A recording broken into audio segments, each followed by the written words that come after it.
Hello and welcome dear students. आज biology news लेकर आए एकदम नया और इंटरेस्टिंग टॉपिक जिसका नाम है सर्कुलेशन।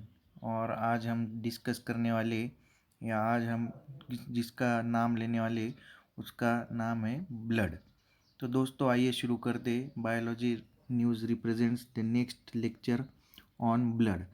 तो दोस्तों blood, it's composition and functions by biology news. तो आइए शुरू करते हैं दोस्तों। Blood composition. तो blood is a fluid connective tissue.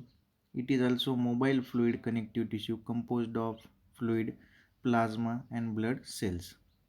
It is derived from mesoderm. तो दोस्तों ये फ्लूइड कनेक्टिव टिश्यू में आता है और इसका ओरिजिन मेसोडर्म से हुआ है। Blood is bright red in colour, Lal colour का होता है और उसका पीएच 7.4 जो कि स्लाइटली अल्कलाइन होता है। दोस्तों पूरे बॉडी में ब्लड 5000 ml या 5 लीटर ब्लड पाया जाता है दोस्तों, जो कि कंस्टिट्यूट करता है पूरे बॉडी वेट का 8%। स्टडी ऑफ ब्लड यानी ब्लड की स्टडी को हम हीमेटोलॉजी ऐसे कहते हैं। Blood is composed of two main components, और दो कंपोनेंट्स उसमें पाए जाते हैं, जो कि 55% प्लाज्मा रहता है जो कि नॉन सेल्यूलर है, और ब्लड सेल है जो कि सेल्यूलर है और वो कितने हैं तो 45%। तो आइए आगे देखते हैं प्लाज्मा। तो आइए दोस्तों शुरू करते हैं प्लाज्मा से। तो plasma is straw coloured slightly alkaline viscous fluid. तो प्लाज्मा क्या है दोस्तों? तो प्लाज्मा है स्लाइटली अल्कलाइन है, विस्कस सब्सटेंस है और स्ट्रॉ येलो पेल कलर्ड में आता है, जो कि कलरलेस सब्सटेंस में हमें पाया जाता है। दोस्तों इसमें 90 to 92% वाटर है और 8 to 10% सोल्यूट्स है, जो कि प्रोटीन्स उसमें 60 यानी 7% पाए जाते। तो आइए देखते हैं plasma proteins are serum albumin है, सीरम ग्लोबुलिन है, हिपेरिन है, फाइब्रिनोजेन है एंड प्रोथ्रोम्बिन है। ये सब प्लाज्मा प्रोटीन्स इनके नाम है। और उसमें न्यूट्रिएंट्स रहते, ग्लूकोज रहता है, अमाइनो एसिड्स रहता है और फैटी एसिड्स भी रहता है। Nitrogenous waste such as urea, carbon dioxide, uric acid, ammonia, creatinine etcetera. Nitrogenous waste भी पाया जाता है दोस्तों प्लाज्मा में, जो कि urea, carbon dioxide, uric acid, ammonia और क्रिएटिनिन ये भी पाए जाते हैं। और कुछ एंजाइम्स भी पाए जाते हैं, हार्मोन्स भी पाए जाते हैं, मिनरल्स और विटामिन्स। हर प्रकार के हार्मोन्स एंजाइम्स इसमें पाए जाते। ये टोटल हुआ प्लाज्मा का।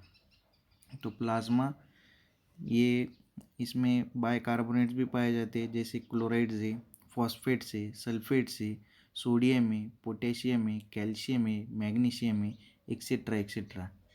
ये सब इसमें प्लाज्मा में पाए जाते हैं।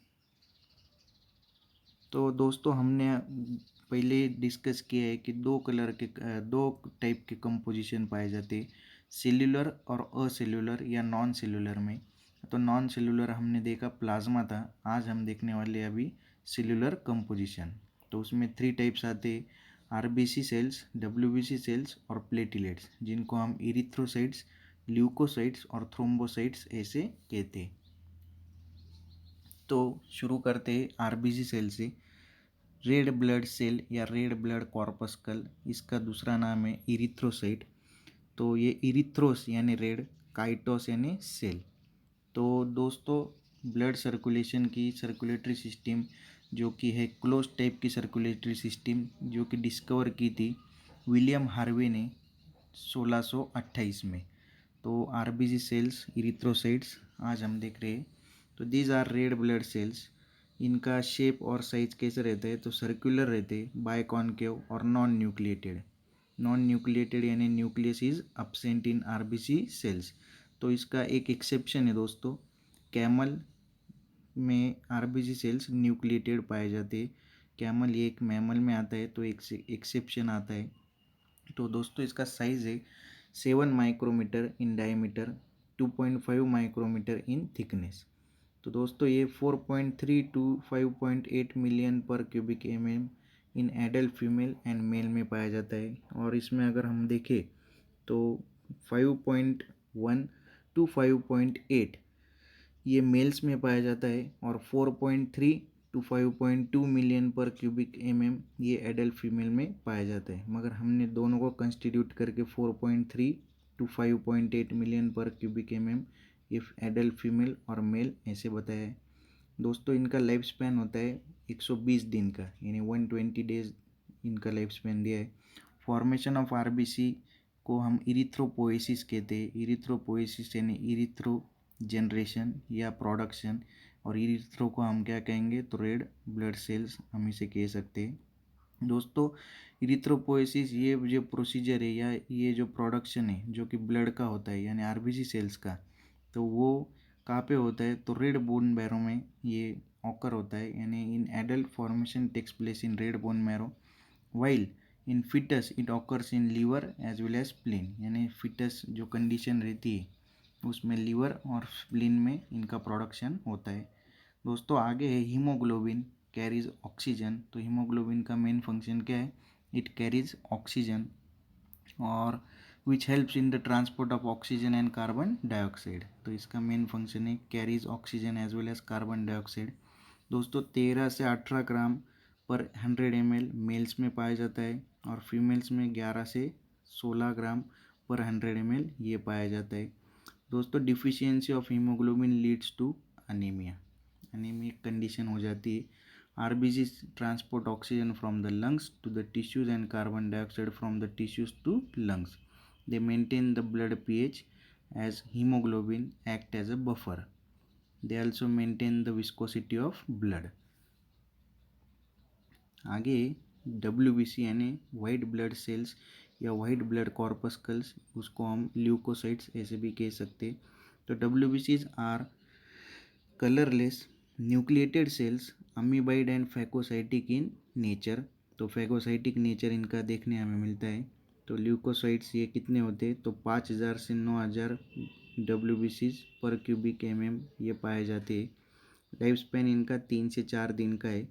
फॉर्मेशन ऑफ सेल ऑकर्स इनका भी प्रोडक्शन होता है या सिंथेसिस होता है, वो बोन मैरो में होता है, स्प्लीन में होता है और लिम्फ नोड्स में होता है। जब लिम्फ नोड्स जो कि इम्यून सिस्टम का भी एक पार्ट है और सर्कुलेटरी सिस्टम का भी एक पार्ट है, जो कि हम अगले लेक्चर में जब लिम्फेटिक सिस्टम हम स्टडी करेंगे तब हम उसके बारे में डिटेल में स्टडी करेंगे और उसको डिटेल में बताएंगे या एक्सप्लेन करेंगे। दोस्तों डब्ल्यूबीसी दो प्रकार के होते हैं, ग्रैनुलोसाइट्स और दूसरे रहते हैं अग्रैनुलोसाइट्स। तो granulocytes show granular cytoplasm and lobe nucleus, और अग्रैनुलोसाइट्स क्या रहते हैं, show absence of granules in the cytoplasm and nucleus is not lobed. इनमें न्यूक्लियस लोब्ड में नहीं पाया जाता है। तो शुरू करते हैं ग्रैनुलोसाइट्स से। तो ग्रैनुलोसाइट्स में सबसे पहला एग्जांपल आता है न्यूट्रोफिल्स का।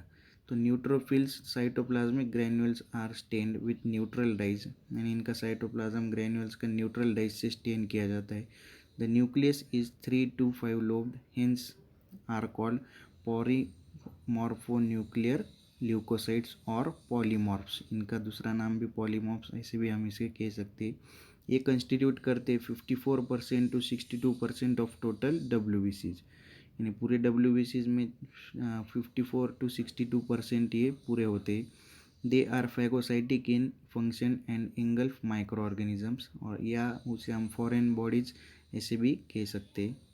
तो फैगोसाइटिक इन एक्शन ही यानी इम्यून सिस्टम में इम्पोर्टेंट रोल प्ले करते हैं, जो कि इंगल्फमेंट में हमारे काम आते हैं, और फॉरेन बॉडीज़ को हम वो डाइजेस्ट कर देते हैं। अभी फॉरेन बॉडीज़ यानी कौन सी बॉडीज़, तो एग्जांपल उसका है वायरसेस है, बैक्टीरिया है, फंगसेस है, पैथोजन है, एक्सेट्रा एक्सेट्रा। अगला है दोस्तों ईओसिनोफिल्स, या इसको एसिडोफिल्स ऐसे भी हम कह सकते हैं। तो इसमें shows the cytoplasmic granules which are stained with acidic dyes such as eosin. Eosin में डाई होता है। न्यूक्लियस इज बायोलोब्ड, बायोलोब्ड यानी 2 लोब में हमें पाया जाता है, या और ये कंस्टिट्यूट करता है 3% ऑफ टोटल डब्ल्यूबीसीज। दोस्तों ये they are non phagocytic and their number increases during allergic conditions. इनका नंबर बढ़ते एलर्जिक कंडीशंस से, और they show antihistamine property. Increase in number of eosinophils is called eosinophilia. तो इंक्रीज जब इनके नंबर में हो जाते तो वो कंडीशन को हम ईओसिनोफिलिया ऐसे कहते हैं। फिगर में आप देख सकते हैं ईओसिनोफिल का डायग्राम या उसका जो पिक्चर है या इमेज है उसमें उस बायलोब न्यूक्लियस हमें क्लियरली दिख रहा है। अगला है basophils. Basophils have the cytoplasmic granules that are stained with basic dyes such as methylene blue. Methylene blue जो डाई करता है या उसका स्टेन करता है। द न्यूक्लियस इज ट्विस्टेड, तो न्यूक्लियस फॉर्मेशन उसका ट्विस्टेड टाइप में आता है और it constitute 0.5% of total WBCs। They are non phagocytic, they release heparin, और हिपेरिन को हम एंटीकोगुलेंट ऐसे भी कह सकते हैं, एंड हिस्टामाइन। अब हिस्टामाइन क्या है, involve in inflammatory and allergic reactions. तो ये रहा बेसोफिल्स।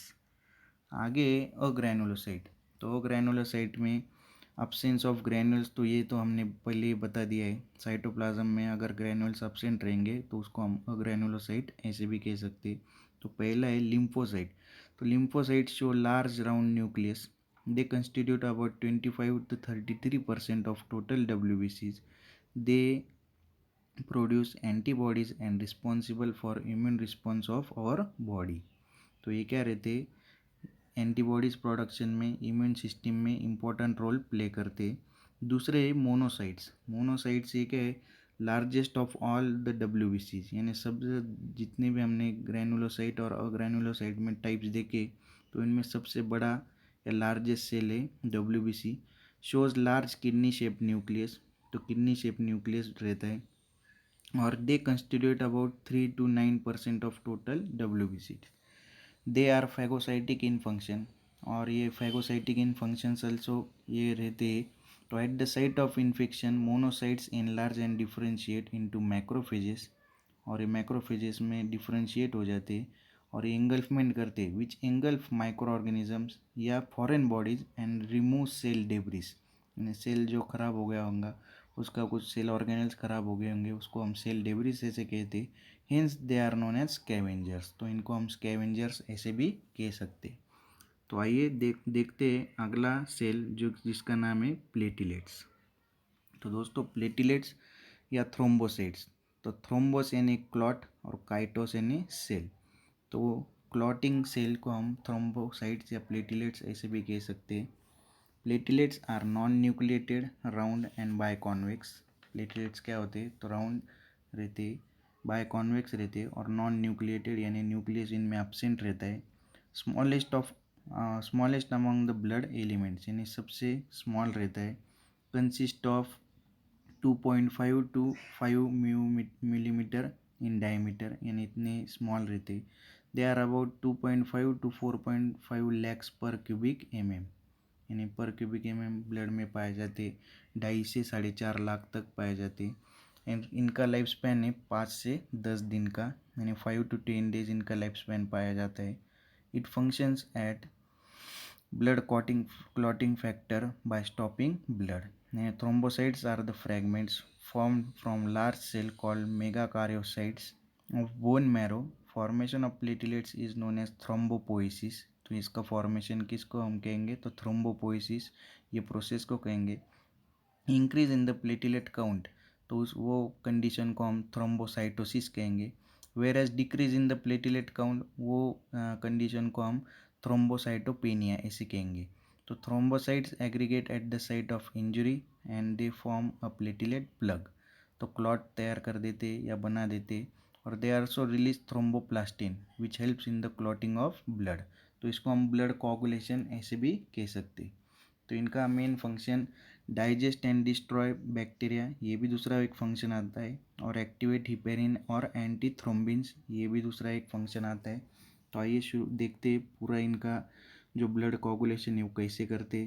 अभी inside N intact blood vessel blood does not coagulate, तो ब्लड जब इनसाइड रहता है, फ्री मूविंग रहता है, मोबाइल है, तो वो क्लॉट नहीं होता है due to the presence of active anticoagulants like heparin and antithrombins. तो इनको हम नेचुरल कोगुलेशन एंटीकोगुलेंट हम इसे कह सकते।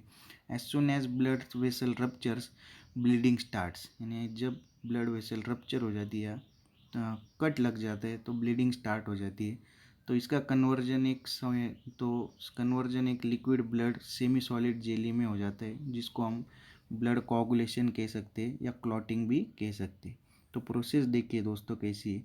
The platelets and injured tissue releases thromboplastin which initiates the formation of enzyme known as prothrombinase in the blood.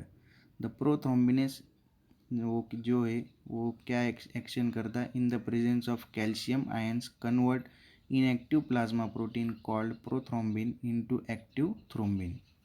तो calcium के conversion की वजह से इनएक्टिव प्लाज्मा प्रोटीन प्रोथ्रोम्बिन का एक्टिव प्रोटीन में कन्वर्जन होता है और जिसका नाम है थ्रोम्बिन। तो अभी thrombin convert soluble fibrinogen into insoluble fibrin. Fibrinogen का कन्वर्जन इनसोल्यूबल फाइब्रिन में होता है और ये फाइब्रिन फाइबर्स क्या करते हैं, प्लेटलेट्स को इमिश करते हैं blood cells and plasma to form the clot. तो ये सब मिलाकर क्या बना देते हैं, तो क्लॉट बना देते हैं। और दोस्तों नॉर्मल क्लॉटिंग टाइम कितना है, 2 से 8 मिनट तक है एक नॉर्मल पर्सन में, एक नॉर्मल एडल्ट पर्सन में। दोस्तों ये रहे नॉन सेलुलर और सेलुलर कंपोनेंट्स, और इसको हम कहेंगे ब्लड और इस कंपोजिशन और इनके कुछ फंक्शंस। तो hope you enjoyed the lecture. Stay tuned, stay updated, have a good day. But before that दोस्तों, if you are not subscribe my channel, please subscribe it, share it और like it. और दोस्तों comment भेजना ना भूलें। ठीक है दोस्तों।